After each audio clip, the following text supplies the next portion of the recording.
মহান রব্বে কারীম আল্লাহ এক নম্বরে সূরাল মুমিনুনের ভিতরে মহান রব্বে কারীম আল্লাহ বলেন কদ আফলাহাল মুমিনুন। আমার আল্লাহ পাক বলেন নিশ্চয়ই নিশ্চয়ই মুমিনরা সফল। এখন আমাদের এখান থেকে একটা কথা বুঝতে হবে বাবা, এরে মুসলমান, আয়াতে কারিমার মধ্যে দুইটা ভাগ করলেন, এই আয়াতে কারিমার মধ্যে দুইটা অংশ করলেন। এক নম্বর মুফাসসিরিনে কেরাম বলেন আল্লাহ পাক এক নম্বরে বললেন কদ আফলাহা, দুই নম্বরে আল্লাহ পাক বলেন আল মুমিনুন, অর্থাৎ সফল মানুষ কারা, অর্থাৎ সফলতা আল্লাহ পাক কাদেরকে দান করবে। আল্লাহ পাক দ্বিতীয় পার্টের মধ্যে বলেন আল মুমিনুন, যেই মানুষগুলো হবে মুমিন, যেই মানুষগুলো হবে ঈমানওয়ালা, আমার আল্লাহ পাক ওই মুমিনদেরকে এই পরবর্তী 60টা আয়াতের মধ্যে 60টা কোয়ালিটি বয়ান করেছে। আমার আল্লাহ 60টা গুণ বয়ান করেছে, আমার আল্লাহ 60টা সিফত বয়ান করেছে। যেই মানুষগুলো 60টা কোয়ালিটি তাদের কলজার মধ্যে ধারণ করবে, 60টা গুণ বাবা এরকম তাদের কলজার মধ্যে এরকম ভাবে ফিট করে নিবে, আমার আল্লাহ পাক রব্বুল আলামিন বলে ওই মানুষগুলাকে আমার আল্লাহ এই দুনিয়ার জমিনের মধ্যে আমার আল্লাহ তাদেরকে সফলতার মালা দান করবে। সুবহানাল্লাহ। অর্থাৎ প্রথম আয়াতের মধ্যে দুইটা ভাগ, এক নাম্বার কদ আফলাহা আর দুই নাম্বার আল মুমিন, অর্থাৎ মুমিনকে সফলতা দিবে। সমস্ত সাহাবায়ে কেরাম যখন পয়গম্বরকে বললেন পয়গম্বর আমাদের মধ্যে তো পানির সংকট দেখা দিয়েছে, পানির কারণে আমরা পিপাসার মধ্যে কাতর হয়ে গেলাম। এবার নবী আলাইহিস সালাতু ওয়াস সালাম বললেন সাহাবীরা শোনো, এদিক সেদিক এলাকার মধ্যে তোমরা পানি তালাশ করতে থাকো, দেখো তোমরা কোথাও এরকম পানি পাও কিনা। এরে মুসলমান বাবা, অনেক লম্বা চূড়া কথা, সংক্ষেপে আমি আপনাদেরকে শুধু তথ্যটা দেওয়ার সামনের আলোচনার মধ্যে যাই। বাবা সমস্ত সাহাবায়ে কেরাম তালাশ করলেন কিন্তু কোথাও কিন্তু তারা পানি পায় না। নবী আলাইহিস সালাতু ওয়াস সালামকে বললেন পয়গম্বর এতদিকে আমরা তালাশ করলাম কিন্তু আমরা তো পানি পাই না। এবার আল্লাহর পয়গম্বর একজন জলিলুল কদর সাহাবী দেখলেন, নবী আলাইহিস সালাতু ওয়াস সালাম ওনার জামাতা হযরত আলী ইবনে আবি তালিব রাদিয়াল্লাহু তাআলা আনহুকে ডাকলেন, আর পয়গম্বর ডাইকা ডাইকা কয় আলী যাও যাও তোমার সঙ্গে আরেকজন সাহাবী অ্যাড করে দিলাম, আরেকজন সাহাবী তোমাকে আমি যোগ করে দিলাম, তার সঙ্গে যা তোমরা পানি তালাশ করো, যেই জায়গার মধ্যে পানি পাইবা ওখান থেকে তোমরা পানি নিয়ে আসবা।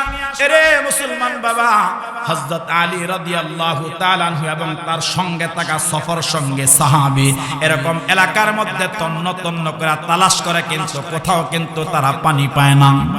এবার হযরত আলী চিন্তা করে পানি তালাশ করতে থাকে, যেহেতু রাসূলুল্লাহ আমাদেরকে পাঠাইছেন, আল্লাহর পয়গম্বর যেহেতু আমাদেরকে বলছেন আমরা পানির তালাশের মধ্যে যাই।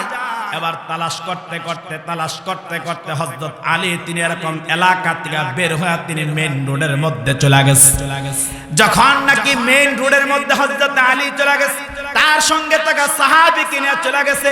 এরে মুসলমান বাবা, এবার হযরত আলী ইবনে আবি তালিব তাকায় তাকায় দেখতেছেন একটা এরকম ভাবে সাওয়ারির মধ্যে আরোহণ করে একটা মহিলা এরকম সামনের দিকে অগ্রসর হয়।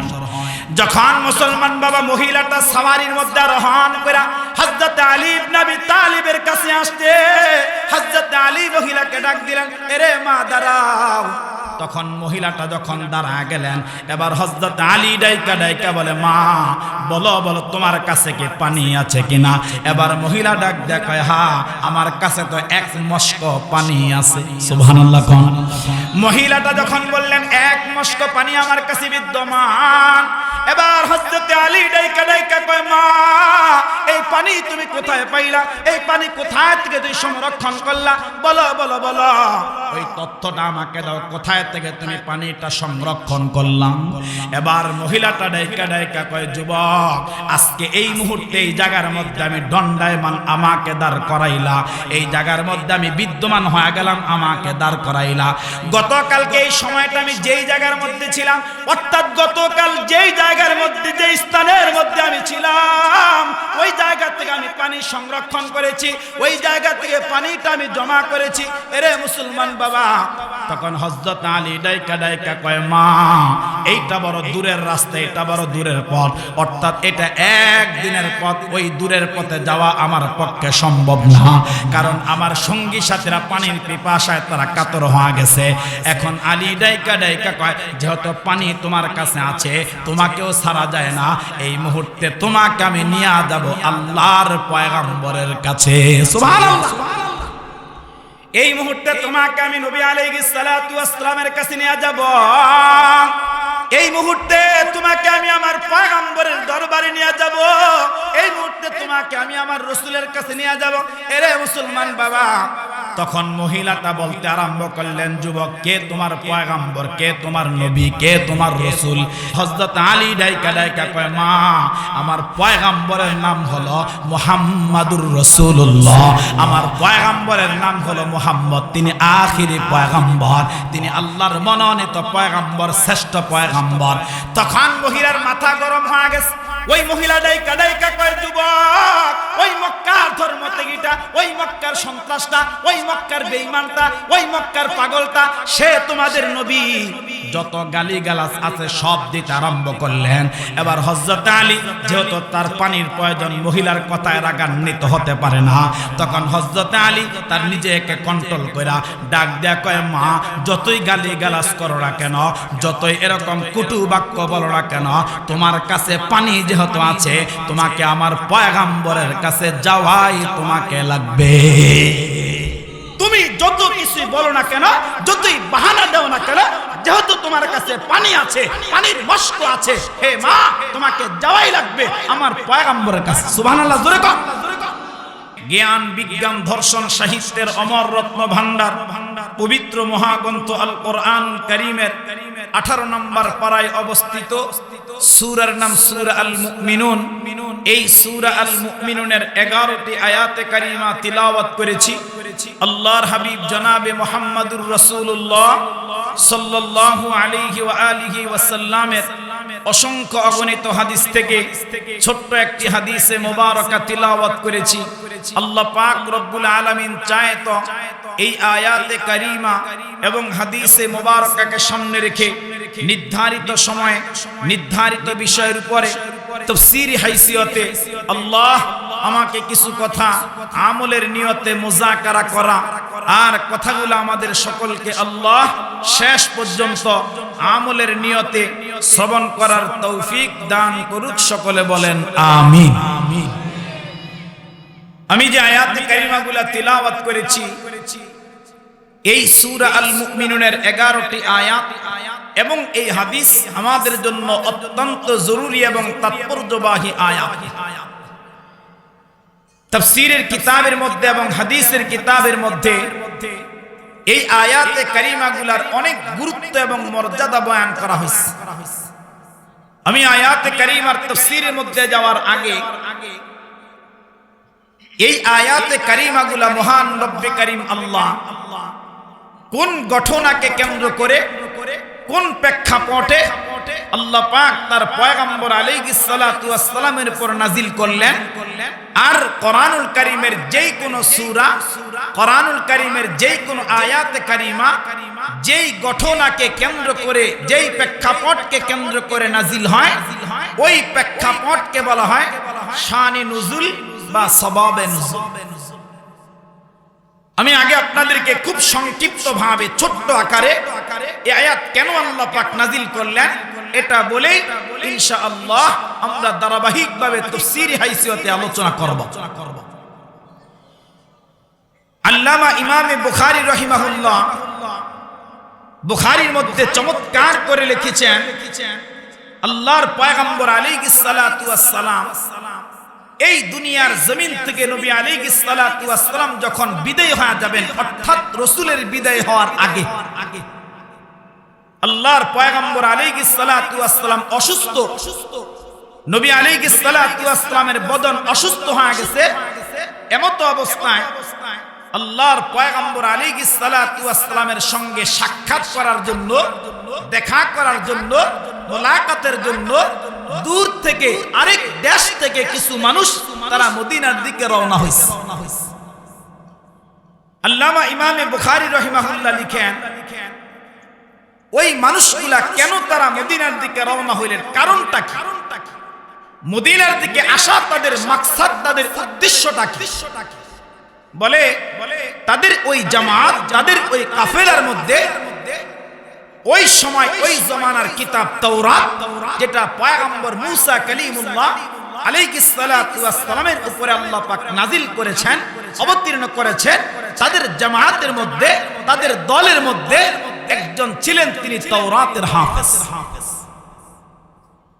আর ওই তাওরাতের হাফেজ, তাওরাতের আলেম, তিনি তাওরাত কিতাবটা তিলাওয়াত করতে গিয়া, তিনি তাওরাত কিতাবটা পড়তে গিয়া ওই তাওরাতের মধ্যে একটা সংবাদ পাইলেন, আখিরি জামানাতে এমন একজন পয়গম্বর আল্লাহ পাক প্রেরণ করেছেন, এমন একজন পয়গম্বর দুনিয়াতে রব পাঠাইছে, যেই পয়গম্বরের গুণ এরকম হবে, যেই পয়গম্বরের কোয়ালিটি এরকম হবে, যেই পয়গম্বরের চরিত্র এরকম হবে, যেই পয়গম্বরের আখলাক এরকম হবে, যেই পয়গম্বরের ধৈর্য এরকম হবে।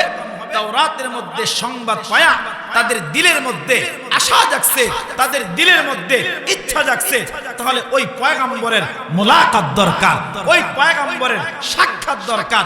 এই দৃষ্টিকোণ থেকে রাসূলুল্লাহর সাক্ষাতের জন্য, নবী আলাইহিস সালাতু ওয়াস সালামের মুলাকাতের জন্য এক জামায়াতবদ্ধ হয়া প্রত্যেকটা মানুষ তারা এরকম দূর দেশ থেকে তারা মদিনার দিকে রওনা হয়ে গেছে। আল্লাহু আকবার।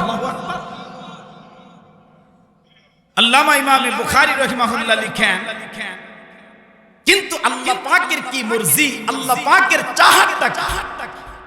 ওই মানুষগুলা দলবদ্ধ জামাতবদ্ধ হয়া তারা মদিনাতে প্রবেশ করার আগে, মদিনাতে ঢোকার আগে আমার আপনার পয়গম্বর সরওয়ারে দু আলাম রাসূল আকরাম সাল্লাল্লাহু আলাইহি ওয়াসাল্লাম ওই মানুষগুলা মদিনাতে প্রবেশ করার আগেই আমার আল্লাহ তার পয়গম্বরকে তার কাছে আল্লাহ পাক নিয়ে গেছে। সুবহানাল্লাহ, সুবহানাল্লাহ। অর্থাৎ নবীজির বিদায় হয়ে গেছে, ওফাত হয়ে গেছে, আর সমস্ত মানুষগুলা মদিনাতে আসলেন। মদিনাতে ঢুইকা যখন তারা সংবাদ পাইলেন যে মদিনার রাসূল আর পৃথিবীতে নাই, আল্লাহর পয়গম্বর আর পৃথিবীতে নাই, তাওরাতে যার বর্ণনা পেয়েছি, তাওরাতে যার সংবাদ পেয়েছি, ওই নবী আর দুনিয়াতে নাই, তাদের প্রত্যেকের দিল, তাদের প্রত্যেকের কলজা, তাদের প্রত্যেকের কলব একেবারে টুকরা টুকরা হয়ে গেছে, খান খান হয়ে গেছে, যে হায় এত কষ্ট করে আসলাম কিন্তু নবী আলাইহিস সালামকে আর পাইলাম না। তারা তাদের এই ব্যথিত দিলটা নিয়া, ব্যথিত অন্তরটা নিয়া তারা সবাই চলে গেলেন আম্মাজান হযরত আয়েশা সিদ্দিকা রাদিয়াল্লাহু তাআলা আনহার কাছে। আর আম্মাজান আয়েশার কাছে গিয়া তারা বিনয়ের সাথে আরজি পেশ করলেন, মিনতি করলেন, হে আম্মাজান আয়েশা, বহু দূর থেকে আমরা সফর করে আসলাম, কেন? তাওরাতের মধ্যে সংবাদ পাইছি আখিরি জামানায় এমন একজন পয়গম্বর, আখিরি জামানায় এমন একজন নবী আর রাসূল, যার চরিত্র এরকম হবে, যার আখলাক এরকম হবে, যার গুণ এরকম হবে, যার ধৈর্য এরকম হবে, যার কোয়ালিটি এরকম হবে। হে আম্মাদান আয়েশা, যেহেতু রাসূলুল্লাহকে পাইলাম না, আপনার কাছে মিনতি, আপনার কাছে আরজি, হে আম্মাদান আয়েশা, আপনি আমাদের সকলকে আল্লাহর পয়গম্বরের চরিত্র সম্পর্কে, রাসূলুল্লাহর গুণ সম্পর্কে, রাসূলুল্লাহর ধৈর্য সম্পর্কে আপনি আম্মা আমাদের সবাইকে আল্লাহর পয়গম্বরের এই চরিত্র সম্পর্কে আমাদেরকে একটু বয়ান করে শোনান। জোরে কোন সুবহানাল্লাহ। আরে মুসলমান বাবা, যুবক ভাই, খুব ভালো করে কথাগুলা দিল দিয়া বুঝবা। এরে মুসলমান বাবা, সমস্ত মানুষগুলা যখন আম্মাজান হযরত আয়েশা সিদ্দিকাকে যখন প্রশ্ন করলেন, আম্মাজান আয়েশা, আমাদের সবাইকে আপনি আল্লাহর পয়গম্বর আলাইহিস সালাতু ওয়াস সালামের কোয়ালিটি শোনায় দেন, নবী আলাইহিস সালাতু ওয়াস সালামের গুণগুলা শোনায় দেন, আল্লাহর পয়গম্বরের চরিত্র সম্পর্কে আমাদেরকে শোনায় দেন। ওগো আম্মাজান আয়েশা, আমাদেরকে আল্লাহর পয়গম্বর আলাইহিস সালাতু ওয়াস সালামের ধৈর্য সম্পর্কে একটু বয়ান শোনায় দেন। মুসলমান বাবা কিতাবের মধ্যে বড় চমৎকার করে লিখলেন, আম্মাজান হযরত আয়েশা তখন তাদেরকে বললেন, এরে লোক সকল শোনা, বহু আশা ভরসা নিয়ে তোমরা মদিনাতে আসলা যেন পয়গম্বরের মোলাকাতটা পাওয়া যাও। যেহেতু নবী আলাইহিস সালাতু ওয়াস সালামের সাক্ষাৎ তোমরা পাইলা না, আল্লাহর পয়গম্বরের চরিত্র সম্পর্কে জানতে চাও, রাসূলুল্লাহর গুণ সম্পর্কে জানতে চাও, নবী আলাইহিস সালাতু ওয়াস সালামের ধৈর্য সম্পর্কে জানতে চাও, শোনো শোনো শোনো, আল্লাহর পয়গম্বর আলাইহিস সালাতু ওয়াস সালামের চরিত্র শোনো, আল্লাহর পয়গম্বরের গুণ তোমরা শোনো। আল্লামা ইমাম বুখারী রাহিমাহুল্লাহ বড় চমৎকার করে লিখলেন, তখন আম্মা জান আয়েশা তাদেরকে বয়ান করলেন, কানা খুলুকুল কোরআন, তোমরা কি কোরআনটা পড়ো নাই? এই 30 পারা কোরআনটাই হলো তোমার আমার পয়গম্বরের চরিত্র। অর্থাৎ মহান রব্বে কারীম আল্লাহ এই কমপ্লিট 30 পারা কোরআনের মধ্যে আল্লাহ পাক যা বয়ান করেছেন, এই কমপ্লিট 30 পারা কোরআনের মধ্যে আল্লাহ পাক যা বর্ণনা করেছেন, এরে মুসলমান বাবা, আম্মা জান হযরত আয়েশা সিদ্দিকা তাদেরকে বলতে আরম্ভ করলেন, অর্থাৎ কোরআনুল কারীমের সূরা ফাতিহা থেকে নাস পর্যন্ত আল্লাহ পাক যা বর্ণনা করেছে, আল্লাহ পাক যা বয়ান করেছে, তোমার আমার পয়গম্বরের আখলাক আর চরিত্রের মধ্যে আমার আল্লাহ তা দান করেছে। সুবহানাল্লাহ। নবী আলাইহিস সালামের পুরা কমপ্লিট জিন্দেগিটাই হলো এই কোরআন। আল্লাহর পয়গম্বর আলাইহিস সালাতু ওয়াস সালামের গোটা কমপ্লিট জীবনটাই হলো এই 30 পারা কালাম। আম্মা জান আয়েশা জানায় দিলেন, কোরআন পড়ো নাই, কোরআন তিলাওয়াত করো নাই, এই কোরআনের মধ্যে আল্লাহ যা নাযিল করেছে, যা অবতীর্ণ করেছে, মহান রব্বে কারীম আল্লাহ তোমার আমার পয়গম্বরের চরিত্র আর আখলাকের মধ্যে আমার আল্লাহ পাক তা দান করছে। সুবহানাল্লাহ, সুবহানাল্লাহ। আরেক হাদিসের মধ্যে মুসনাদে আহমদের মধ্যে আসছে, আম্মা জান আয়েশা সিদ্দিকাকে আবার তারা প্রশ্ন করতে, হে আম্মা জান আয়েশা, আমাদেরকে একটু নবীজির ধৈর্য সম্পর্কে বলেন না, নবীর ব্যবহার সম্পর্কে বলেন না। হাদিসের মধ্যে লেখে, তখন আম্মা জান আয়েশা সিদ্দিকা তাদেরকে বললেন, শোনো, আরে মহান রব্বে কারীম আল্লাহ তিনিই তো নিজে কোরআনের মধ্যে বলেছেন, 29 নম্বর পারা, সূরার নাম সূরা আল কালাম, এই সূরা কালামের মধ্যে আল্লাহ বলেছে, ওয়া ইন্নাকা লাআলা খুলুকিন আযীম। শোনো, মহান রব্বে কারীম আল্লাহ নিজেই বয়ান করেছে, নিশ্চয়ই আমি আল্লাহ আমার পয়গম্বরকে উত্তম চরিত্রের মাধুরী দিয়া আমি আল্লাহ পাক জগৎবাসীর কাছে প্রেরণ করে দিয়েছি। সুবহানাল্লাহ। আরে মুসলমান বাবা, খুব ভালো করে কথাগুলা দিল দিয়া বুঝবেন। এরে যুবক ভাইরা, পর্দার অন্তরে আমার মা, আমার বোন, খুব ভালো করে কথাগুলা আপনারা কিন্তু দিলের কান লাগায় বুঝবেন।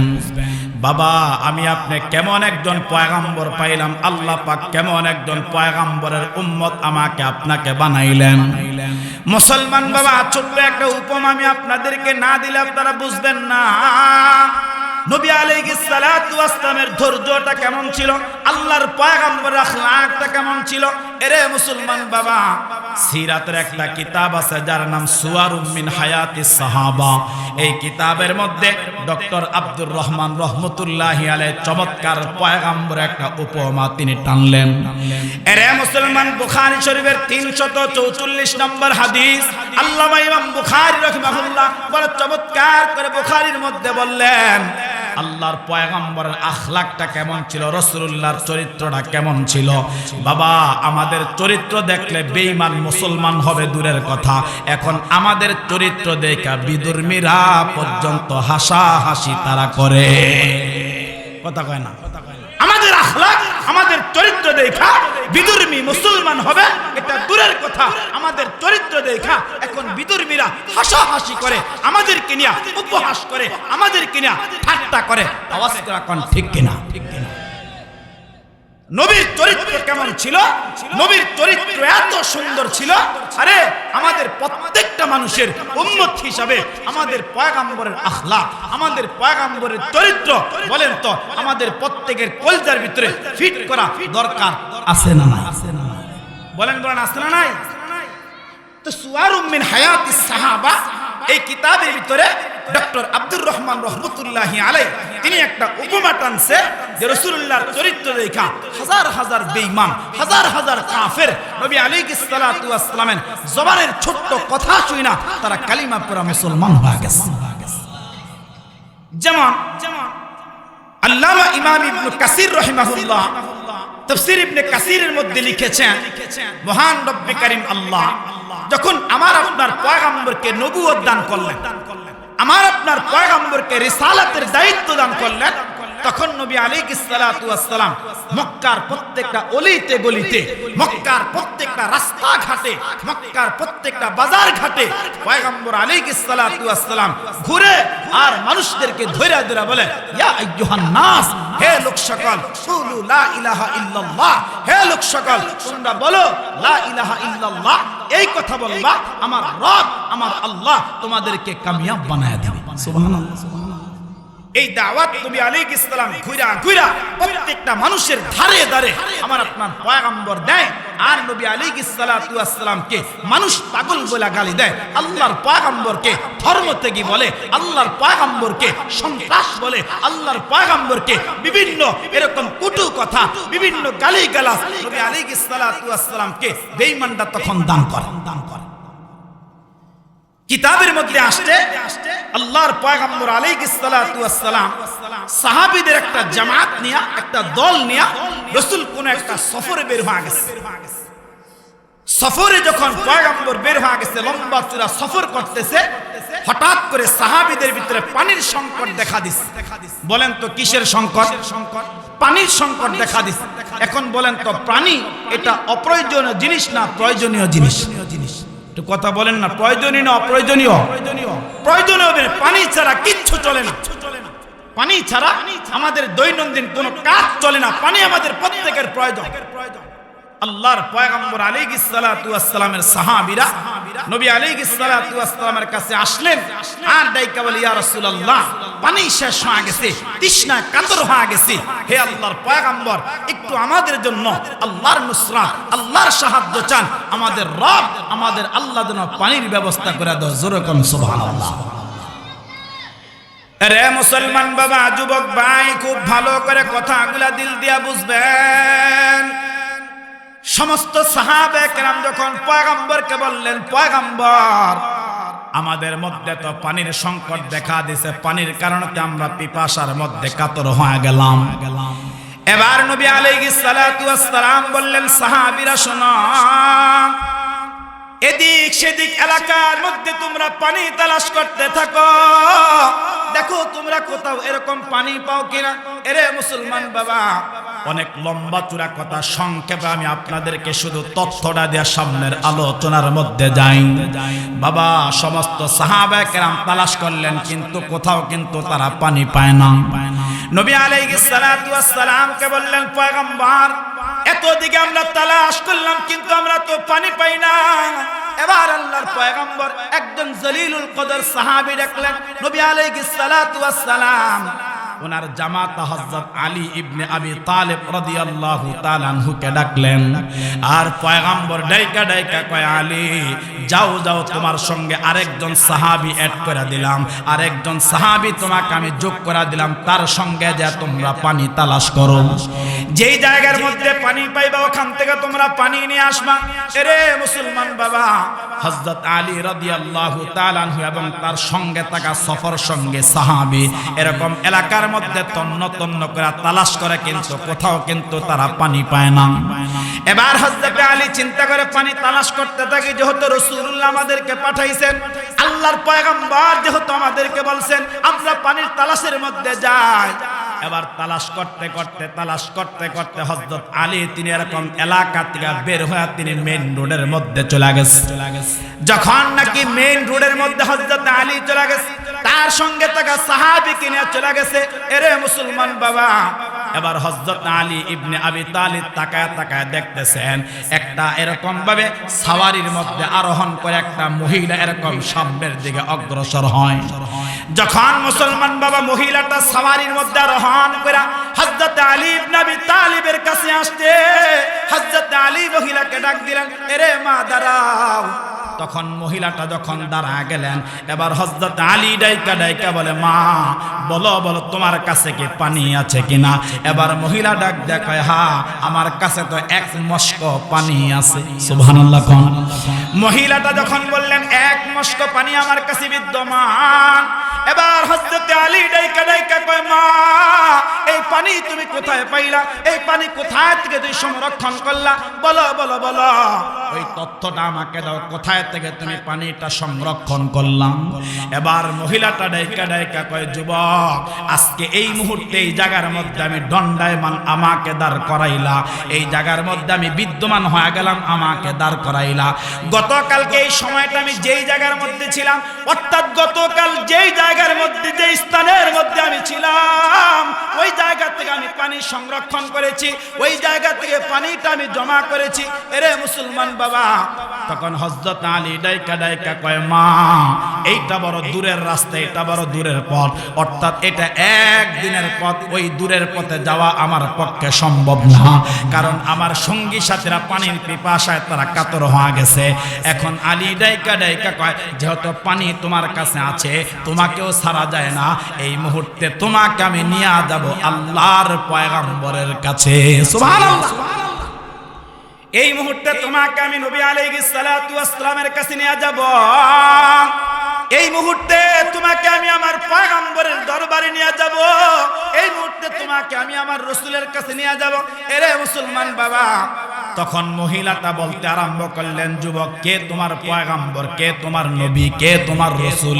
হযরত আলী ডাইকা ডাইকা কয়, মা, আমার পয়গম্বরের নাম হলো মুহাম্মাদুর রাসূলুল্লাহ, আমার পয়গম্বরের নাম হলো মুহাম্মদ, তিনি আখিরি পয়গম্বর, তিনি আল্লাহর মনোনীত পয়গম্বর, শ্রেষ্ঠ পয়গম্বর।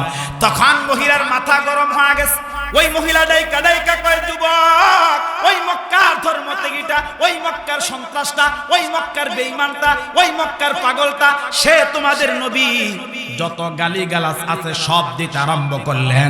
এবার হযরত আলী যেহেতু তার পানির প্রয়োজন, মহিলার কথায় রাগান্বিত হতে পারে না, তখন হযরত আলী তার নিজেকে কন্ট্রোল কইরা ডাক দেয়া কয়, মা, যতই গালিগালাজ করো না কেন, যতই এরকম কটু বাক্য বলো না কেন, তোমার কাছে পানি যেহেতু আছে, তোমাকে আমার পয়গম্বরের কাছে যাওয়াই তোমাকে লাগবে।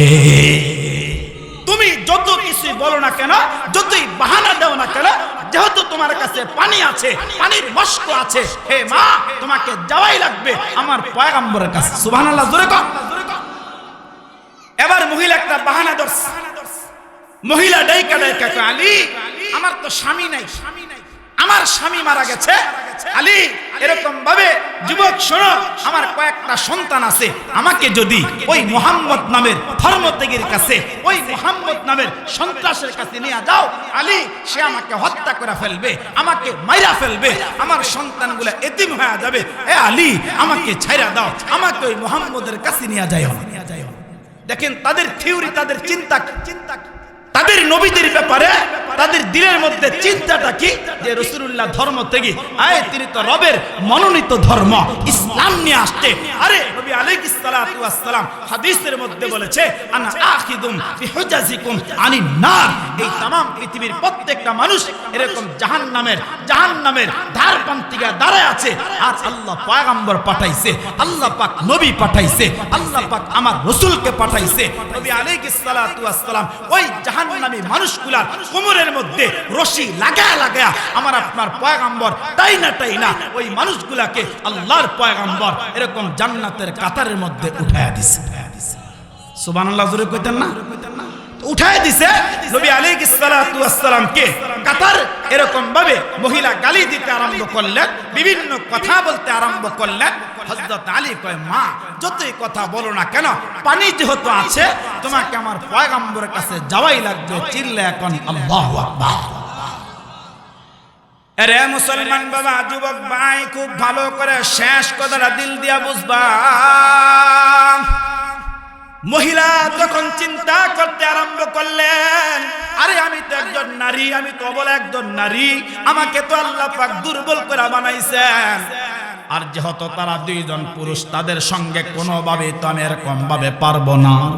তখন বাবা মহিলার গলার আওয়াজটা একেবারে নিচু হয়ে গেলেন, শরীরটা থরথর করে কাঁপতে আরম্ভ করলেন। এবার হযরত আলীর সঙ্গে মহিলা সওয়ারির মধ্যে আরোহণ করিয়া আল্লাহর পয়গম্বর আলাইহিস সালাতু ওয়াস সালামের দরবারের মধ্যে হাজির। হযরত আলী রাসূলুল্লাহকে ডাইকা বলেন, ইয়া রাসূলুল্লাহ, ওগো আল্লাহর পয়গম্বর, এরকম এক মশক পানি এই মায়ের কাছে আছে, এক মশক পানি পাইছি, তার জন্য আপনার কাছে নিয়ে তাকে আসলাম। মুসলমান বাবা, খুব ভালো করে কথাটা আপনারা দিল দিয়া বুঝবেন। তখন নবী আলাইহিস সালাতু ওয়াস সালাম তার কোমল কণ্ঠে, তার নরম কণ্ঠে ওই মহিলাকে ডাক দেয়া কয়, মা, আসলে কি তোমার কাছে পানি আছে? আসলে কি তোমার কাছে এক মশক পানি আছে? তখন মহিলাটা কাঁপতেছে আর বলতেছে, হ্যাঁ আমার কাছে এক মশক পানি আছে, হ্যাঁ আমার কাছে পানিটা বিদ্যমান আছে। এবার পয়গম্বর ডাইকা কয়, মা, তোমার কাছে যেই পানির মশকটা আছে, তোমার কাছে যেই পানির পাত্রটা আছে, ওই পানিটা এই মুহূর্তে তুমি আমি মুহাম্মদের হাতের মধ্যে দাও।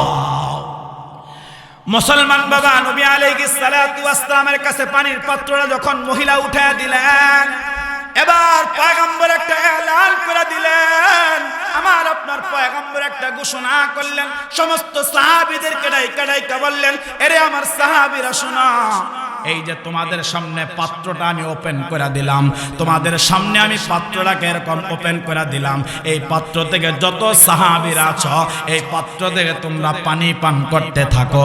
হাদিসের কিতাব প্রমাণ করে বাবা, এবার সমস্ত মানুষগুলা ওই জায়গা থেকে, পাত্র থেকে পানি পান করা আরম্ভ করলেন। সবাই বাবা এরকম ভাবে পানি পান করতেছে, পানি খাইতেছে, যার যতটুকু প্রয়োজন খায়, এরকম তৃষ্ণা নিবারণ করতেছে। এরে মুসলমান বাবা, ওই মহিলা তো হতভম্ব হয়ে পয়গম্বরের দিকে তাকায় আছে, হায় হায়, এটা কেমনে সম্ভব? এক মশক থেকে এত মানুষ পানি পান করবে? এত পানি তো এই মশকের মধ্যে নাই। সবাই যখন পানি পান করা যখন শেষ হয়ে গেল, এবার নবী আলাইহিস সালাতু ওয়াস সালাম আরেকটা এলান করলেন, আমার আপনার পয়গম্বর এরকম আরেকটা ঘোষণা করলেন। নবী আলাইহিস সালাতু ওয়াস সালাম বলেন, এরে আমার সাহাবীরা শোনো, তোমাদের প্রত্যেকের তো পানি পান করা হয়ে গেছে, তোমাদের প্রত্যেকের তো পানি পান করা শেষ হয়ে গেছে।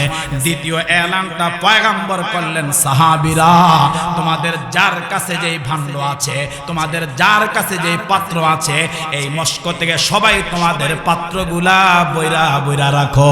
সুবহানাল্লাহ।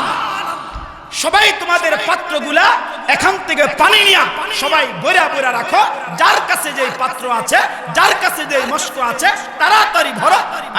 এই কথা নবী বলার সঙ্গে সঙ্গে সমস্ত সাহাবায়ে কেরাম তাদের প্রত্যেকের পাত্র নিয়া তারা হাজির হয়ে গেছে। সবাই এরকম পাত্রের মধ্যে পানি বোঝাই করতেছে, পানি জমা করতেছে। এটা দেখা এবার মহিলার চোখ তো কপালের মধ্যে উঠে গেছে, চিল্লা এখন আল্লাহু আকবার। এটা দেখে আবার মহিলার চোখ কপালে উঠে গেছে। পানি সবাই পান করলো, শেষ হলো না। পানি সবাই খাইলো, শেষ হলো না। এখন আবার এই মুহাম্মদ বলতেছে, সবাই তোমাদের পাত্রগুলাকে বইরা রাখো, সবাই তোমাদের পাত্রগুলাকে এরকম পানি জমা করে এরকম রিজার্ভ করে রাখো। এখনো পানি শেষ হয় না। কারণটা কি? এইভাবে পানি সাহাবায়ে কেরাম জমা করতে করতে সবাই যখন সবার পাত্রগুলা বোঝাই করে ফেলছে, সবাই যখন সবার পাত্রগুলাকে রিজার্ভ করে ফেলছে, এবার মহিলাকে ডাক দিয়া আমার আপনার পয়গম্বর কয়, মা, এই যে ধরো, যেই পাত্র আমাকে দিয়েছিলা, ধরো তোমার পাত্রটা, আমি তোমার আমানতটা এবার তোমার কাছে ফিরে দিলাম। জোরে কোন সুবহানাল্লাহ। এরে মুসলমান বাবা, নবী আলাইহিস সালাতু ওয়াস সালাম যখন মহিলার কাছে যখন পাত্রটা ফিরে দিলেন, আল্লাহর পয়গম্বর যখন মহিলার মশক যখন মহিলার কাছে দিয়া দিলেন, এবার মহিলা পাত্রটা নিয়ে যায় আর মহিলাটা এরকম চিন্তা করতেছে। এবার আমার আপনার পয়গম্বর ডাক দিলেন, মা, তুমি যেই পাত্রটা আমার কাছে দিয়াছিলা, যেই মশকটা তুমি আমার কাছে দিলা, ওই সময় যেই পানিটা তোমার মশকের মধ্যে বিদ্যমান ছিল, এখন তাকায় দেখো তো ওই পানি এখন তোমার পাত্রের মধ্যে আছে কিনা। মুসলমান বাবা, নবী আলাইহিস সালাতু ওয়াস সালাম যখন মহিলাকে বললেন, এবার মহিলা তার পাত্রের মধ্যে তাকাইছে। মহিলা তার পাত্রের মধ্যে তাকায় দেখে আগে যেই পরিমাণ পানি বিদ্যমান ছিল, আগে যেই পরিমাণ পানি এখানে জমা ছিল, এবার মহিলাটা তাকায় দেখতেছে, আরে আমার পাত্রের মধ্যে তো ওই আগের চাইতে পানি এখন আরো একটু বেশি দেখা যায়। এবার মহিলা যখন পাত্র নিয়ে যখন চলে যায়, নবী আলাইহিস সালাতু ওয়াস সালাম সমস্ত সাহাবীদেরকে ডাকলেন, ডাইকা বলে, সাহাবীরা এই মহিলাটা যেহেতু পানি দেয়া তোমাদের সমস্যাটা সমাধান করলো, এ আমার সাহাবীরা এই যে চাদর বিছায়া দিলাম, চাদরের মধ্যে তার জন্য কিছু উপঢৌকন দাও, তার জন্য এরকম কিছু হাদিয়া তোমরা প্রদান করো, যার কাছে যা আছে সামর্থ্য অনুযায়ী এরকম হাদিয়া প্রদান করো। কিতাবের মধ্যে লেখছে বাবা, নবী আলাইহিস সালাতু ওয়াস সালাম যখন এলানটা করলেন, সবাই অল্প অল্প দিতে আরম্ভ করলেন, অল্প অল্প জমা করতে আরম্ভ করলেন। এবার আল্লাহর পয়গম্বর তাকায় তাকায় দেখে সাহাবীদের দেওয়া উপঢৌকন, সাহাবীদের দেওয়া পুরস্কার অল্প অল্প জমা হইতে হইতে এরকম পুরস্কারের বিশাল একটা বোঝা, পুরস্কারের বিশাল একটা গাট্টি জমা হয়ে গেছে, পুরস্কারের এক গাট্টি জমা হয়ে গেছে। এবার নবীজি সাহাবীদেরকে বললেন, এই গাট্টিকে গোল করো আর এই গাট্টিকে পাতলা বানায়া এবার মহিলার বাহনের মধ্যে উঠায় দাও।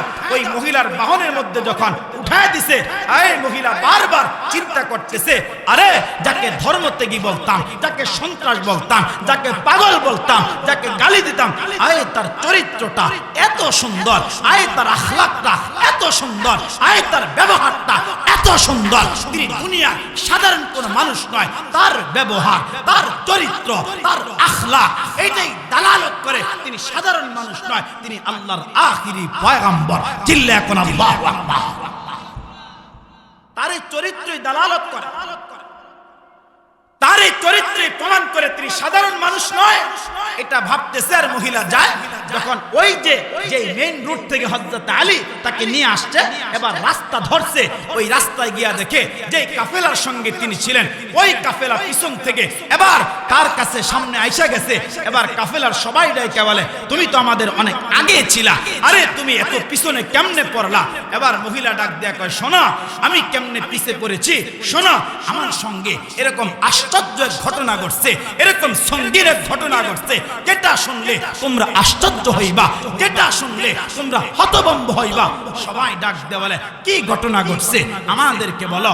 এবার মহিলা পুরা বিস্তারিত ঘটনা যখন বললেন, এবার সবাই ডাইকা ডাইকা বলে, আমাদেরকে ওই মুহাম্মদের কাছে আমাদেরকে নিয়ে চলো। আমার ভাই লম্বা চূড়া কথা, সবাইকে নিয়ে যখন গেছে, নবী আলাইহিস সালাতু ওয়াস সালামের চরিত্র তারা দেখছে, রাসূলুল্লাহর আখলাক তারা দেখছে। পুরা কাফেলা, পুরা জামাতের সমস্ত মানুষ বলতেছে, শোনেন আপনাকে ধর্মত্যাগী মনে করতাম, আপনাকে সন্ত্রাস মনে করতাম, আপনাকে পাগল মনে করতাম, বাপ দাদার ধর্মে চুলকারি দিয়েছেন এটাও মনে করতাম, তবে আপনার আখলাক, তবে আপনার চরিত্র, তবে আপনার ব্যবহার, তবে আপনার ধৈর্য, তবে আপনার কথা বলার ধরন, এটা আমাদেরকে বিশ্বাস করায় দিছে, এটা আমাদের দিলের মধ্যে ইয়াকিন পয়দা করায় দিছে। আপনি সাধারণ মানুষ নয়, জাদু করে মনে করতাম, জাদু করো না, আমাদের দিলে বিশ্বাস হয়ে গেছে আপনার আপনি আল্লাহর আখিরি পয়গম্বর, আর বেঈমান থাকতে চাই না। ও মুহাম্মদ, এই মুহূর্তে আমাদের সবাইকে, পুরা কাফেলাকে হাতের মধ্যে হাত দিলাম, এই মুহূর্তে আমাদেরকে কালিমা পড়া মুসলমান বানায়া দাও। জোরে কোন সুবহানাল্লাহ। এরে মুসলমান বাবা, তাহলে এটাই ছিল আমার আপনার পয়গম্বরের চরিত্র,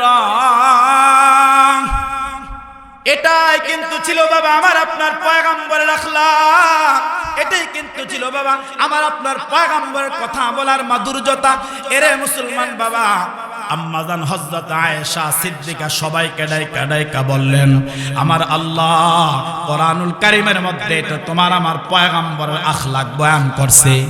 এরে মুসলমান বাবা, এই ঘটনাকে কেন্দ্র করে মহান রব্বি কারীম আল্লাহ ওই মানুষগুলার প্রশ্নের জবাবে আল্লাহ পাক এই আয়াতে কারিমাগুলা নাজিল করলেন। এরে মুসলমান, নাজিল করে দিয়ে মহান রব্বি কারীম আল্লাহ এক নম্বরে সূরাল মুমিনুনের ভিতরে মহান রব্বি কারীম আল্লাহ বলেন, কদ আফলাহাল মুমিনুন, আমার আল্লাহ পাক বলেন নিশ্চয়ই নিশ্চয়ই মুমিনরা সফল। এখন আমাদের এখান থেকে একটা কথা বুঝতে হবে বাবা।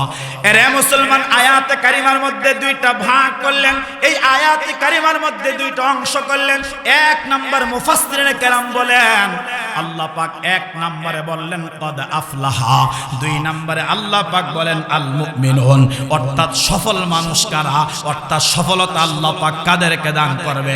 আল্লাহ পাক দ্বিতীয় পার্টের মধ্যে বলেন আল মুমিনুন, যেই মানুষগুলো হবে মুমিন, যেই মানুষগুলো হবে ঈমানওয়ালা, আমার আল্লাহ পাক ওই মুমিনদেরকে এই পরবর্তী 60টা আয়াতের মধ্যে 60টা কোয়ালিটি বয়ান করেছে। আমার আল্লাহ 60টা গুণ বয়ান করেছে, আমার আল্লাহ 60টা সিফত বয়ান করেছে। যেই মানুষগুলো 60টা কোয়ালিটি তাদের কলজার মধ্যে ধারণ করবে, 60টা গুণ বাবা এরকম তাদের কলজার মধ্যে এরকম ভাবে ফিট করে নিবে, আমার আল্লাহ পাক রব্বুল আলামিন বলে ওই মানুষগুলাকে আমার আল্লাহ এই দুনিয়ার জমিনের মধ্যে আমার আল্লাহ তাদেরকে সফলতার মালা দান করবে। সুবহানাল্লাহ।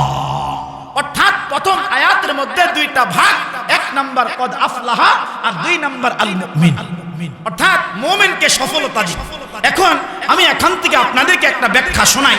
এই পৃথিবীতে আমরা যারা আছি, এখানে যারা আছেন, আমার মাইকের আওয়াজ যারা শুনতেছেন, শুধু আপনাদের এই সতর বাজার এলাকা নয়, শুধু আপনাদের এই গাজীপুর নয়, যদি আমরা গোটা বাংলাদেশ ধরি তাও নয়, এই তাম পৃথিবীতে যত রাষ্ট্র আছে, তাম পৃথিবীতে যত জেলা আছে, তাম পৃথিবীতে যত থানা আছে, তাম পৃথিবীতে যত পৌরসভা আছে, তাম পৃথিবীতে এরকম যত ওয়ার্ড আছে, যত গ্রাম আছে, যত মহল্লা আছে, আয় আমাদের প্রত্যেকটা মানুষের কলিজার ভিতরে এরকম একটা কথা আছে।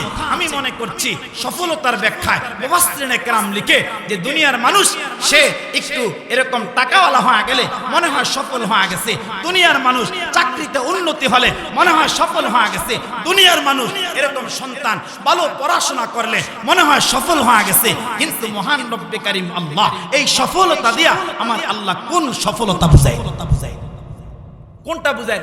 আচ্ছা, এখানে যারা বাবা আছেন, আপনারা এখানে যারা বাবা আছেন, আপনাদের দিলে এই কথা কখনো আসছে কিনা এটা আমার জানা নাই, তবে হ্যাঁ এটা আমাদের চিন্তা, হ্যাঁ আমরা এটাই নিয়েই ভাবি আর আমরা এটাই বলি। যারা বাবা আছেন, যার সন্তানটা ডাক্তার হয়ে গেছে, যার সন্তানটা ডক্টর হয়ে গেছে, যার সন্তানটা এরকম উকিল হয়ে গেছে, জজ হয়ে গেছে, ব্যারিস্টার হয়ে গেছে, যার সন্তানটা পদোন্নতি হইতে হইতে আকাশচুম্বী সম্মান হয়ে গেছে, আমরা বাবা হিসাবে অনেক সময় মনে করি আমি বাবা হিসাবে আমার জীবনটা সফল হয়ে গেছে। কথা কয় না, কথা কয় না, কথা কন না, এরকম মনে আমাদের হয় না? এরকম মনে আমরা করি না? যাই আমার সন্তান ভালো পড়াশোনা করছে, আমার সন্তান তার পদোন্নতি হয়েছে, আমার সন্তান আমার মুখ উজ্জ্বল করেছে, আমি মনে করি বাবা হিসাবে আমি সফল হয়ে গেছি। একজন চাকরিজীবী মনে করে বারবার আমার প্রমোশন হচ্ছে, আমি সফল। একজন ব্যবসায়ী মনে করে আগে একটা দোকান ছিল এখন 2টা, সফল হয়ে গেছি। ব্যবসায়ী মনে করে আগে 1 ব্যবসা ছিল এখন 5 ব্যবসা হয়ে গেছে, সফল হয়ে গেছি। বাড়িওয়ালা মনে করে আগে একটা ছিল এখন 5টা বাড়ি হয়েছে, সফল হয়ে গেছি। আমরা হুজুরেরা মনে করি আমি আলেম হইছি, আমি মুফতি হইছি, আমি মুহাদ্দিস হইছি, আমি বক্তা হইছি, আমার জীবন সফল হয়ে গেছে। না না না, আমার রব এই সফলতার দ্বারা, আফলাহা দ্বারা আমার আল্লাহ কোন সফলতা বুঝাইছে?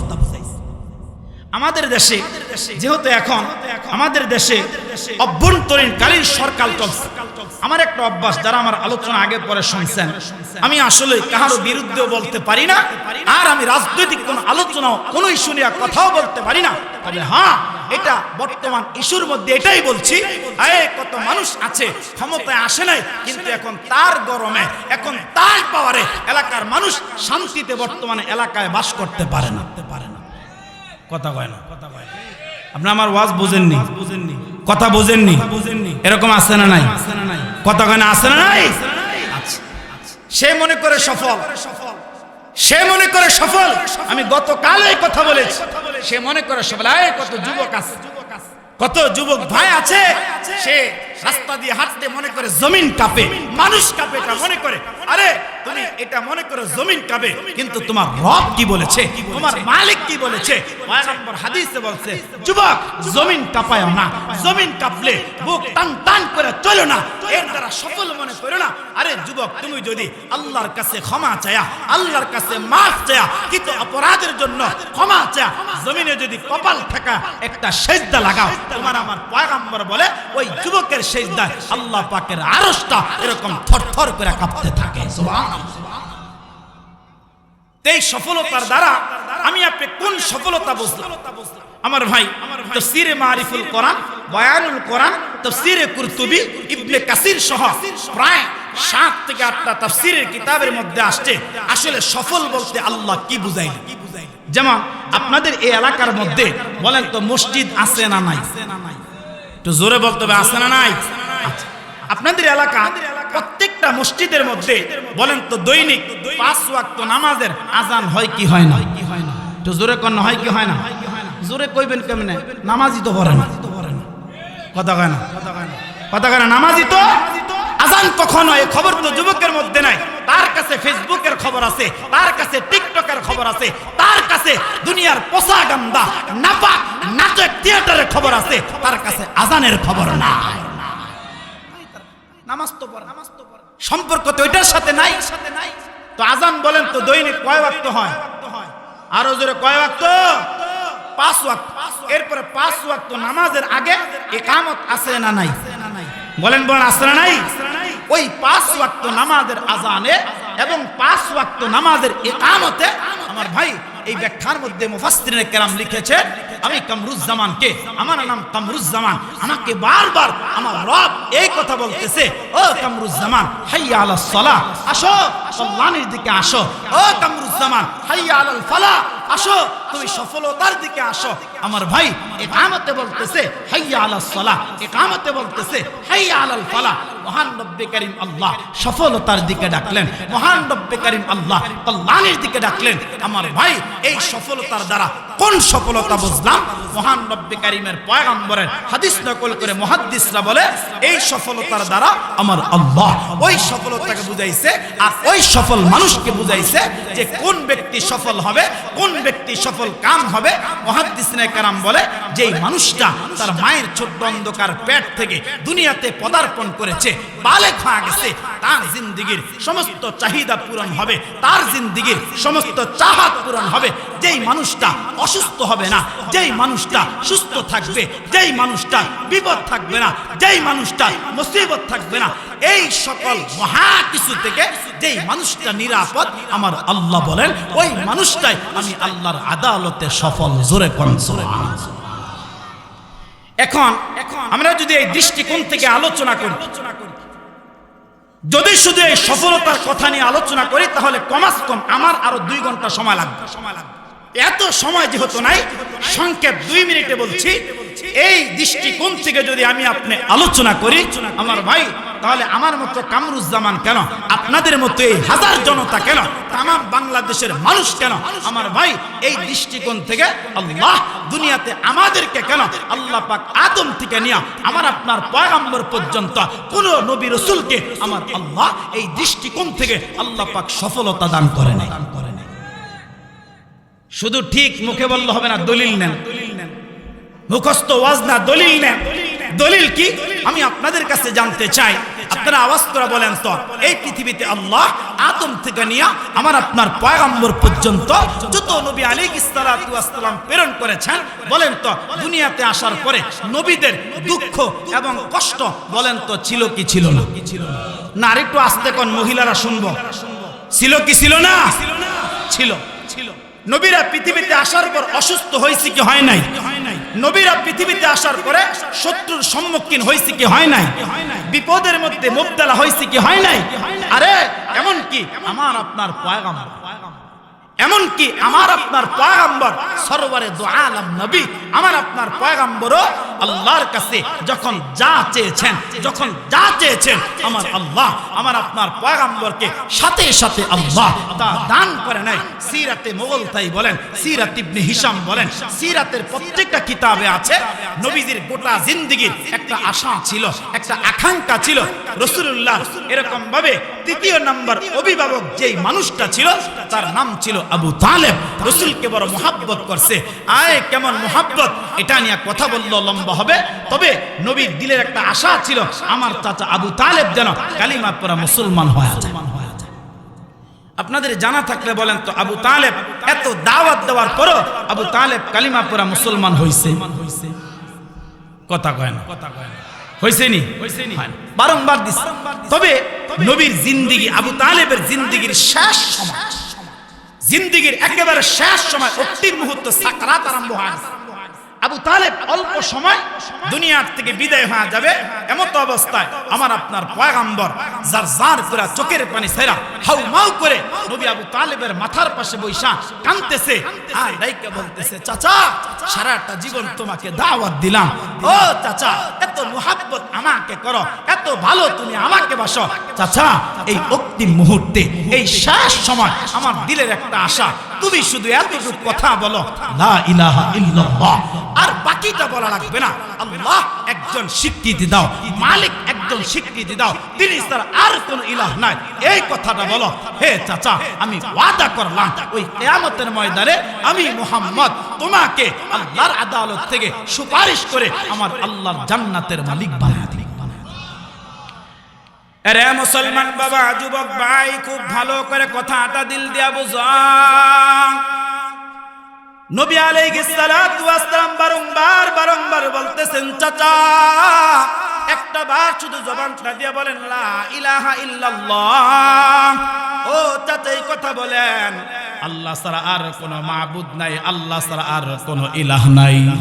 এরে মুসলমান, পয়গম্বর তখন এরকম চাচার মাথার কাছে বৈশা হাউমাউ করে তিনি কান্না করতেছিলেন। মহান রব্বে কারীম আল্লাহ, কারণ তার দুস্ত, কারণ এরকম তার মুহাব্বতের বন্ধু। এরে মুসলমান বাবা, নবী আলাইহিস সালাতু ওয়াস সালামের কান্নাটা দেখা আমার আল্লাহ সাথে সাথে কোরআনুল কারীমের একটা আয়াতে কারিমা দিয়া আমার আল্লাহ পাক জিবরাইল আমিনকে পাঠিয়ে দিলেন। এরে মুসলমান, কোরআনুল কারীমের সূরা আল কাসাসের 56 নম্বর আয়াতে কারিমা দিয়া রব্বে কারীম আল্লাহ তার নবীর কাছে জিবরাইল পাঠিয়ে দিলেন, আর জিবরাইল শোনায় দিলেন, পয়গম্বর ইন্নাকা লা তাহদি মান আহবাবতা ওয়ালাকিন্নাল্লাহা ইয়াহদি মান ইয়াশা। ও পয়গম্বর, আপনি যাকে পছন্দ করেন, আপনি যাকে চান, আপনি চাইলে কিন্তু তাকে হেদায়েত দিতে পারবেন না, আপনি পছন্দ করলে কিন্তু হেদায়েত দিতে পারবেন না। আপনারা আওয়াজ করে বলেন তো বাবা, এই দুনিয়ার জমিন কেন কিয়ামত পর্যন্ত আনেওয়ালা মানুষের উপর আওয়াজ করে বলেন তো বাবা, হেদায়েতের মালিক একমাত্র কে? আর জোরে মোহাব্বত করে ডাক দা বলেন না বাবা কে? এরে মুসলমান, হেদায়েতের মালিক একমাত্র আমার আল্লাহ। হেদায়েতের মালিক একমাত্র রব্বে জালাল আল্লাহ।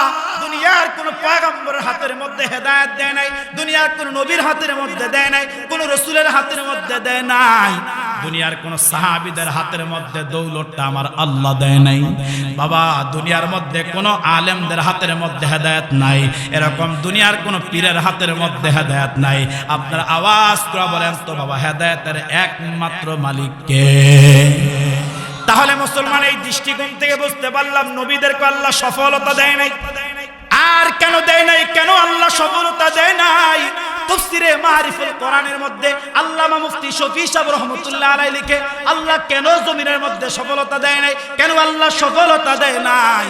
আমি আপনাদের কাছে একটা কথা জানতে চাই, আপনারা আওয়াজ করে বলেন তো বাবা, এই দুনিয়াটা স্থায়ী নাকি অস্থায়ী?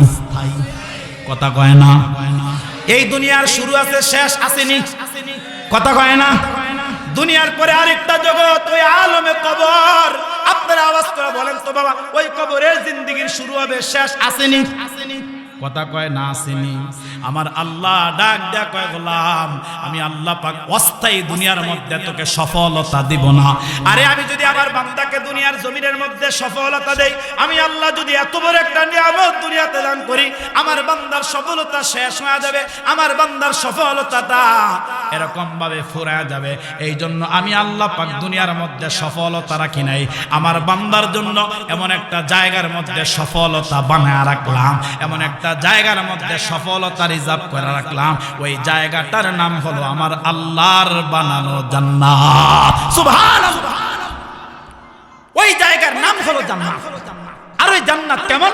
আল্লাহ ছোট্ট উপমা দিয়েছেন সূরা হামিম আস-সাজদার মধ্যে, বলে ওয়ালাকুম ফিহা মা তাশতাহি আনফুসুকুম ওয়ালাকুম ফিহা মা তাদা। বলে দুনিয়াতে মানুষ চাইলে নৈরাশ হয়, চেয়ারম্যানের কাছে একদিন যাবেন, 2 দিন যাবেন, 3 দিন, এরপর আপনার দরখাস্ত মঞ্জুর হয় না। এরপর বারবার সকালে গেলে বলে বিকালে আসেন, বিকালে গেলে বলে সকালে আসেন, আর রাত্রে গেলে বলে দিনের বেলা আসেন। এটা পুরা হয় না। আমার আল্লাহ কয় এমন ভাবে জান্নাত তৈরি করি নাই, এমন ভাবে জান্নাত বানাই নাই। আমার ভাই, আমাদের ব্রাহ্মণবাড়িয়ার বড় হুজুর আল্লামা সিরাজুল ইসলাম রহমতুল্লাহ আলাইহি উনি জান্নাতের অনেক লম্বা চূড়া ব্যাখ্যা লিখেছেন। তবে এই আয়াতের তাফসীরের মধ্যে লিখেছে যে এমন ভাবে বানাইছে বান্দা কোনো জিনিস চাওয়া লাগবে না, বান্দার কোনো জিনিস মুখে বলা লাগবে না। আম খাইতে মনে চাইছে, কাঁঠাল খাইতে মনে চাইছে, লিচু খাইতে মনে চাইছে, ফল ফ্রুট খাইতে মনে চাইছে, বান্দার খাইতে মনে চাইছে, শুধু একটু কলজাটা দিয়া কল্পনা করবে, আমার আল্লাহ সাথে সাথে বান্দার দস্তখানের মধ্যে আমার আল্লাহ পাকটা হাজির করে দিবে। তার নামই জান্নাত, তার নামই জান্নাত। এজন্য আমার ভাই, এই সফলতা অর্জন করে এই জান্নাতে আমরা সবাই যাইতে চাইনি। এই কারা কারা তার একটা হাত তুলে আল্লাহর দেখান, লিল্লাহে তাকবীর, লিল্লাহে তাকবীর। আমার আল্লাহ এক নাম্বার সফল মুমিনের পরিচয় আমার আল্লাহ তুলে ধরতেছে। মহান রব্বে কারীম আল্লাহ বলেন, আল্লাযীনা হুম ফি সালাতিহিম খাশিউন। বলে সফল মুমিন কারা? সফল মুমিন কারা? আমার আল্লাহ বলে নামাজের মধ্যে বিনয় এবং নম্রতা অবলম্বন করে যারা। চিল্লায়া এখন সুবহানাল্লাহ। আরে মুসলমান বাবা, এক নম্বরে মহান রব্বে কারীম আল্লাহ আয়াত কারিমার মধ্যে 1 নাম্বার গুণ আমার আল্লাহ বয়ান করতেছেন সফল মুমিনের। এরে মুসলমান বাবা, আমার আল্লাহ পাক বলেন আল্লাযীনা হুম ফি সালাতিহিম খাশিউন। বাবা, সফল মুমিন হলো তারা বিনয় এবং নম্রতার সাথে নামাজকে আদায় করে যারা। এরে মুসলমান, নামাজের মধ্যে বিনয় এবং নম্রতা কাকে বলে? উম্মতের বড় বড় মুফাসসিরিনে কেরাম লিখেন, তাফসীরের কিতাবের মধ্যে আসছে বাবা, একটা বান্দা যখন নামাজের মধ্যে দণ্ডায়মান হয়, একটা বান্দা যখন নামাজের মধ্যে দাঁড়ায়, তখন ইচ্ছাকৃত দুনিয়ার কোনো বস্তুকে বান্দাটা স্মরণ করে না। যখন নামাজের মধ্যে দাঁড়ায় তখন তার অঙ্গ পতঙ্গগুলাকে স্থির রাখে, নাড়াচাড়া করে না। আমার আপনার পয়গম্বর বলতেছেন ওই মানুষটার নামাজ হবে বিনয়কারীদের নামাজ, ওই মানুষটার নামাজ হবে সাহাবীদের নামাজ, ওই মানুষটার নামাজ হবে পয়গম্বরের নামাজ। আর ওই নামাজের মাধ্যমে আমার আল্লাহ পাক ওই বান্দাকে দান করবে তার জান্নাত। ওই নামাজের মধ্যে আল্লাহ তার বান্দাকে জান্নাত দান করে।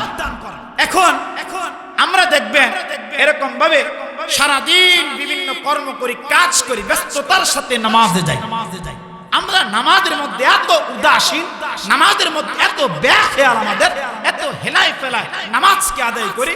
আমার ভাই দেখবেন নামাজের বাহিরে এরকম একদিন আগের কথা, 5 ঘন্টা আগের কথা মনে হয় না, কিন্তু নামাজে দাঁড়াইছেন দেখবেন নামাজের মধ্যে 5 বছর আগে ওই এলাকায় কি আপনার সাথে ঘটছে ওই কথা নামাজে দাঁড়াইছেন দেখবেন টপ করে আপনার মনে হয়ে যাবে। কথা কয় না, এরকম হয় কি হয় না? এরকম মনে হয় না? মনে হয়। নামাজের মধ্যে দাঁড়াইলি মনে হয়। কারণ কেন? আল্লাহর পয়গম্বর আলাইহিস সালাতু ওয়াস সালাম হাদিসে জিবরাইলের মধ্যে বলেছে, আনতা আবুদাল্লাহ কান্নাকা তারা ফাইন লাম তাকুন তারাহু ফাইন্নাহু ইয়ারাক। বলে এমন ভাবে নামাজের মধ্যে দাঁড়াও যেন তুমি তোমার মালিককে দেখছো, তুমি তোমার রবকে দেখছো। কিন্তু আমার ভাই, এই তবকায় তো আমি আপনি যাইতে পারি নাই, এই সিঁড়ি তো আমি আপনি উঠতে পারি নাই। তবে নবী আলাইহিস সালাতু ওয়াস সালাম বলেন, এতটুকু চিন্তা, এতটুকু চেতনা তোমার মধ্যে আনো যে তুমি তোমার রব দেখো না, কিন্তু তোমার মালিক তোমাকে দেখছে। এবং নামাজ দ্বারা যে তিলাওয়াত করছো, তোমার তিলাওয়াতটা আল্লাহ তার কুদরতি কান দিয়া শুনতেছে। জোরে কোন সুবহানাল্লাহ। আরে মুসলমান বাবা, খুব ভালো করে কথাগুলা দিল দিয়া বুঝবেন। এ বাবা, যদি আমি আপনি আমার আপনার নামাজটা বিনয়ীকারীদের নামাজ যদি বানাইতে চাই, আমি আপনি যদি বাবা আমার আপনার নামাজটা যদি সাহাবায়ে কেরামের নামাজের মতো বানাইতে চাই বাবা, তাহলে আমরা এরকম 6টা বস্তুকে অবলম্বন করব। আমি আপনি বাবা 6টা কাজকে এরকম ভাবে অনুসরণ করব। 6টা কাজের মাধ্যমে আপনি রব্বে কাবার কাছে, রব্বে কারিমের কাছে এরকম ভাবে বিনয়ীকারীদের নামাজি হওয়ার জন্য চেষ্টা করব। বাবা কথা খুব সংক্ষেপ, সময়টা যেহেতু আমার হাতের মধ্যে কম। 1 নাম্বার, যখন আমি আপনি ওযু বানায় নেব। নবী আলাইহিস সালাতু ওয়াস সালাম বলেন এবং কিতাবুল কালয়ুবির মধ্যে আসছে, এরে মুসলমান বাবা, আমি আপনি যখন নামাজের জন্য যখন ওযুটা বানায় নিব, ওযুটা বানায় যখন মসজিদের মধ্যে প্রবেশ করব, আমি যখন ইকামত যখন হয়ে যাবে, ইমাম সাহেব যখন তাকবীরে তাহরিমা আল্লাহু আকবার এরকম হাত দুইটা সিলিন্ডারের মতো উঠাইয়া, আসামির মতো উঠাইয়া যখন আমি আপনি হাতটা বাঁধবো, হাতটা বাঁধার আগে দিলের মধ্যে একটা চিন্তা, হাতটা বাঁধার আগে দিলের মধ্যে একটা টেনশন আসবে। আমি আপনি চিন্তা করব এই নামাজটাই হলো আমার জিন্দেগীর শেষ নামাজ। এরে মুসলমান, নামাজের মধ্যে খেয়াল পয়দা হওয়ার জন্য এক নাম্বার কথা, নামাজটা জিন্দেগীর শেষ নামাজ হবে। এরে মুসলমান বাবা, দুই নাম্বার চিন্তা আমার আপনার মধ্যে থাকবে, আমি যে নামাজের মধ্যে দাঁড়াইলাম আমার চিন্তা হবে আমার সামনে কিন্তু আমার আল্লাহ বিদ্যমান আছে, সুবহানাল্লাহ। তিন নাম্বার চিন্তাটা আমার আপনার দিলের মধ্যে থাকবে, আমি নামাজের মধ্যে দাঁড়াইছি, তিন নাম্বার চিন্তা আমার দিলের মধ্যে থাকবে। এরে মুসলমান বাবা, হযরত আজরাইল আলাইহিস সালাতু ওয়াস সালাম পিছন থেকে আমার দিকে হা কইরা তাকায় আছে। হায় হায়, যদি আমার নামাজটা বিনয়কারীদের নামাজ যদি না হয়, এই মুহূর্তে যদি আমার মৃত্যুটা হয়ে যায়, তাহলে তো আমি আসামি হয়ে যাব। এরকম একটা চিন্তা করে নামাজের মধ্যে দাঁড়াইবা। চার নাম্বার নবী আলাইহিস সালাতু ওয়াস সালাম বলেন, এরে মুসলমান বাবা, চিন্তা আমার আপনার থাকবে, আমি আপনি নামাজের মধ্যে দাঁড়াইলাম, আমার আপনার চিন্তা হবে ডান দিকে আমার আল্লাহ পাকের জান্নাতটা রাখা, সুবহানাল্লাহ কোন। আমার আপনার চিন্তা পাঁচ নাম্বার নবী আলাইহিস সালাতু ওয়াস সালাম বলে এরকম বাম দিকে আল্লাহ পাকের জাহান্নামটা রাখা। সর্বশেষ চিন্তা আমার আপনার দিলের মধ্যে থাকবে, আমি যেই যাই নামাজের মধ্যে দাঁড়াইলাম, আমি যেই কার্পেটের মধ্যে দাঁড়াইলাম, আমি যেই মোজাইক টাইলসের মধ্যে দাঁড়াইলাম, আমি যেই মাটির মধ্যে দাঁড়াইলাম, আমার আপনার চিন্তা হবে বাবা আমি দুনিয়ার কার্পেটের মধ্যে দাঁড়াই নাই, আমি এরকম দুনিয়ার জায়নামাজের মধ্যে দাঁড়াই নাই, আমি এরকম দুনিয়ার টাইলস আর মোজাইকের মধ্যে দাঁড়াই নাই। আমার আপনার প্রত্যেকের কলবের মধ্যে একটা চিন্তা থাকবে, আমি যেই জায়নামাজের মধ্যে দাঁড়াইলাম, এই জায়নামাজটা হলো আমার আল্লাহর বানানো এরকম 30,000 বছর ওই পুলসিরাতের রাস্তা, সুবহানাল্লাহ। আমি আপনাদের কাছে একটা কথা জানতে চাই, এরে গাজীপুর এলাকার মানুষ চিল্লা একটা জবাব দেন, যেই 6টা পদ্ধতি আমি আপনাদেরকে বললাম, যেই 6টা কথা আমি আপনাদেরকে বললাম, আপনারা আওয়াজ করে বলেন তো, যুবক বৃদ্ধ মুরব্বী বাবারা, আপনারা আওয়াজ করে বলেন তো, এই 6টা চিন্তা নিয়ে যদি কোনো মানুষ নামাজের মধ্যে দাঁড়ায়, কোনো মানুষ যদি নামাজের মধ্যে দণ্ডায়মান হয়, আপনারা আওয়াজ করে বলেন তো, ওই নামাজের মধ্যে এরকম দুনিয়ার কোনো খেয়াল বলেন তো কখনো বাবা আইবনি, কখনো আসবে? যদি এই খেয়াল নিয়ে কেউ দাঁড়ায়, যদি এই চিন্তা নিয়ে যদি কেউ নামাজের মধ্যে দাঁড়ায়, আমার ভাই আমার দিল এটা বলে যে কখনো ওই বান্দা হোক বান্দি হোক, তার দিলের ভিতরে দুনিয়ার কোনো এরকম খেয়াল আসবে না, দুনিয়ার কোনো চিজ ও আসবাব তার কল্পনায় আসবে না, দুনিয়ার কোনো চিজ ও আসবাব তার কলবের ভিতরে বারবার উকি মারবে না, তার নামাজ নষ্ট করবে না। আমার দিল সাক্ষী দেয়, এই চিন্তা নিয়ে নামাজ দাঁড়াইলে ওই মানুষটার নামাজ বিনয়ীদের নামাজ হবে, ওই মানুষটার নামাজ সাহাবীর নামাজ হবে, আর ওই নামাজিকে আমার আল্লাহ তার জান্নাতটা দান করে দিবেন, সুবহানাল্লাহ, সুবহানাল্লাহ। তাহলে বলো তো যুবক ভাইরা, আমাদের প্রত্যেকের এরকম নামাজ পড়া দরকার আছে না নাই? না না, আরো আসতে কোন আছে না নাই?